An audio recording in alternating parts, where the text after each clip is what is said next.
दोस्तों नमस्कार, मैं हूं राजकुमार सिंह। पिछले दिनों पंजाब में अमृतसर जिले की मजीठा ब्लॉक में जहरीली शराब ने 2 दर्जन से ज्यादा लोगों की जान ले ली। तब पुलिस प्रशासन से लेकर सरकार तक पीड़ित परिवारों को सांत्वना बधाते हुए यह दावा करते नजर आए कि वे अवैध शराब के कारोबार के खात्मे के लिए प्रतिबद्ध हैं। सवाल अनुत्तरित है कि उनकी प्रतिबद्धता के बावजूद जहरीली शराब का कारोबार पंजाब में चल कैसे रहा है, जिसने इस बार 27 गरीबों की जान ले ली। अगर संवेदना और प्रतिबद्धता हादसे के बाद ही जागी है तो इस आशंका से इनकार नहीं किया जा सकता कि वक्त गुजरने के साथ सब कुछ पहले जैसे ही चलने लगेगा। मेरी यह टिप्पणी शासन प्रशासन पर कुछ लोगों को कठोर लग सकती है, पर अतीत का अनुभव तो यही बताता है। अगस्त 2020 में जब पूरा देश कोरोना के कहर से भयाक्रांत था, तब पंजाब के तरन तारण, अमृतसर और बठिंडा जिलों में जहरीली शराब पीने से 135 लोगों की मौत का सरकारी आंकड़ा है। राज्य की मौजूदा आम आदमी पार्टी सरकार कह सकती है कि तब वह सत्ता में नहीं थी, पर मार्च 2022 में उसके सत्ता में आने के बाद भी जहरीली शराब से मौतों का सिलसिला रुका तो नहीं है। पिछले साल ही संगरूर में अवैध शराब पीने से 20 लोगों की मौत हो गई थी। वैसे आईपीएस अधिकारी से आप विधायक बने कुंवर विजय प्रताप सिंह ने यह याद दिलाकर अपनी ही पार्टी की मुश्किलें बढ़ा दी हैं कि 2020 के हादसे पर मौजूदा मुख्यमंत्री भगवंत मान ने तत्कालीन मुख्यमंत्री कैप्टन अमरिंदर सिंह के विरुद्ध हत्या का मुकदमा दर्ज करने की मांग की थी। हर हादसे के बाद जांच की घोषणा होती है, उसकी रिपोर्ट भी आती है, पर बार बार होते हादसे बताते हैं कि उन रिपोर्टों पर सख्त कार्रवाई करते हुए जरूरी सबक नहीं सीखे जाते। ऐसी ही एक एसआईटी जांच रिपोर्ट में अवैध शराब के निर्माण और बिक्री के लिए स्थानीय एसएचओ और डीएसपी को जिम्मेदार बनाने का सुझाव दिया गया था, पर उस पर अमल नहीं हुआ। सामान्य समझ भी बताती है कि अवैध शराब के निर्माण और बिक्री का नेटवर्क न सिर्फ पुलिस प्रशासनिक बल्कि राजनीतिक संरक्षण बिना भी चल नहीं सकता। पंजाब को सबसे ज्यादा बर्बाद करने वाले नशीले पदार्थों के कारोबार के लिए भी पुलिस प्रशासन और राजनीतियों पर उंगलियां उठी रही हैं। इस मामले में राजनीति तो खूब हुई और चुनावी लाभ भी मिलता रहा, पर पंजाब को नशे के दंश से मुक्ति अभी तक नहीं मिल पाई। पंजाब सरकार द्वारा चलाए जा रहे एक युद्ध नशे के विरुद्ध अभियान की कलई भी मजीठा जहरीली शराब कांड ने खोल दी है। बेशक अंतर्राष्ट्रीय समस्या बने ड्रग्स की मार हमारे देश में अभी तक बहुत व्यापक नहीं हुई है, लेकिन जहरीली शराब के कारोबार ने तो पूरे देश को ही अपने शिकंजे में ले लिया है।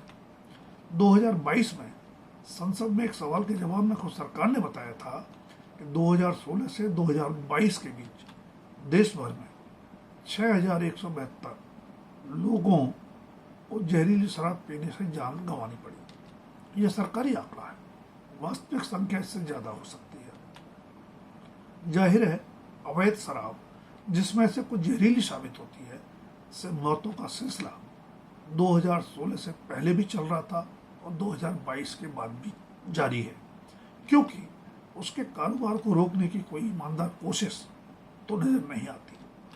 हर हादसे के बाद मृतकों के परिजनों को मुआवजा तथा जांच की घोषणा की जाती है। मीडिया और राजनीतिक गलियारों में भी कुछ दिन तक चर्चा रहती है, पर फिर सब कुछ पहले की तरह चलने लगता है अगले हादसे तक। तब भी क्या समझना मुश्किल होना चाहिए कि इसके पीछे निहित स्वार्थों का एक बड़ा नेटवर्क काम करता है, जो कई बार अंतर्राज्यीय भी होता है।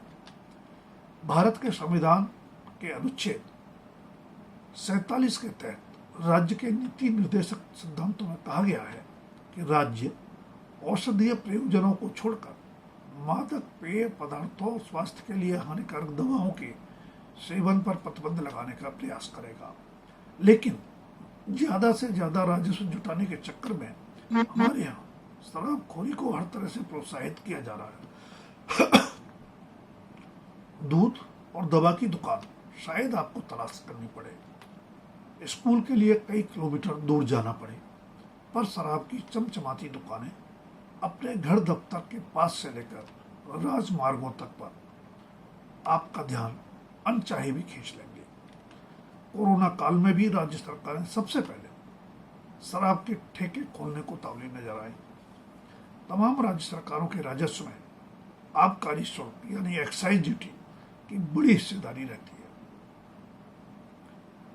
जिसे साल दर साल बढ़ाने के कवायद ही वे करती नजर आती हैं। शायद इस मुनाफाखोर मानसिकता की भी सामाजिक सोच में आई इस बदलाव में बड़ी भूमिका है कि भारतीय समाज में शराब का कारोबार और उपयोग शर्म का नहीं बल्कि शान का प्रतीक बन गया है। हादसे रोकने में नाकाम हमारी व्यवस्था अक्सर हादसे के बाद जेम्स बॉन्ड की तरह खुलासे करने लगती है। सो अब पंजाब पुलिस ने खुलासा किया है कि हिमाचल प्रदेश के कांगड़ा जिले का गांव चन्नी बेली गुड़ से बनी पारंपरिक शराब और इथाइल अल्कोहल से बनी ज्यादा खतरनाक शराब का प्रमुख उत्पादन केंद्र बन गया है। और भी चौंकाने वाला खुलासा यह है कि वहां शराब निर्माण और वितरण में महिलाओं की भागीदारी लगभग 40% है। अलग अलग कारणों से कुछ राज्यों ने शराबबंदी का प्रयोग भी किया, पर कभी कोई राज्य दावा नहीं कर पाया कि वहां शराब उपलब्ध नहीं या लोग पीते नहीं। दरअसल वहां भी असरदार लोगों का शराब तस्करी और सप्लाई का नेटवर्क बन जाता है।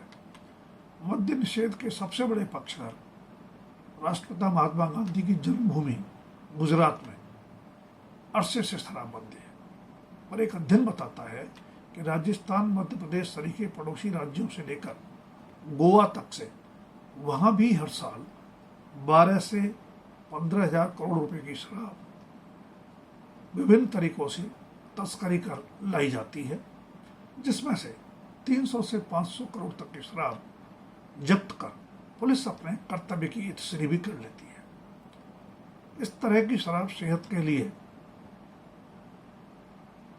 नुकसानदेह तो हर तरह की शराब होती है, लेकिन जानलेवा साबित होती है अवैध शराब, जो बिना सरकारी लाइसेंस और मानकों के छोटे बड़े पैमाने पर बनाई और बेची जाती है।